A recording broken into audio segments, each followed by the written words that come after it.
তো এই এক সুন্দর অপূর্ব মেলবন্ধন, একদিকে জীবনের শুরু আর একদিকে জীবনের প্রায় শেষ লগ্নে। অদ্ভুত মেয়েদের জীবন, তাই না? ছোট থেকে বড় হয়ে ওঠা, তারপর আস্তে আস্তে বিয়ে হয়ে পরের বাড়ি চলে যাওয়া, তারপর সেইখানে সারা জীবনটা কাটিয়ে দেওয়া, তারপরে একদিন সেখানেই শেষ। তো এইভাবে মেয়েদের জীবন কাটে।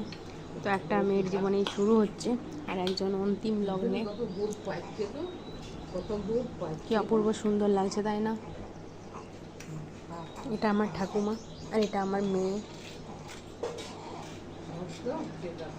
দুজনেই আমার ভীষণ প্রিয়। ঠাকুমার জন্য আমি এখন নিজের মতো একটুখানি টাইম কাটাতে পারি, কারণ যখনই ওকে খাইয়ে দিও খেলা করে, ঠাকুমা ওকে দোলনায় দোলাতে থাকে, তা আমি একটু ফ্রি টাইম পাই নিজের জন্য। তাছাড়াও সবাই নেয়, ঠাকুমা এমন এমন টাইম নেয়, সকাল দিকটা বিকেল দিকটা, যেই টাইমে সবারই হয়তো টাইম হয় না, সেই টাইমটায় ঠাকুমা ওকে দোলনায় দোলাতে থাকে। কোলে নিতে পারে না, কারণ কোলে নিলে দোলাতে হবে ওইরকম থাকবে না, তো দোলানো সম্ভব হয় না এখন আর, কিন্তু দোলনাতে বেশ সুন্দর থাকে।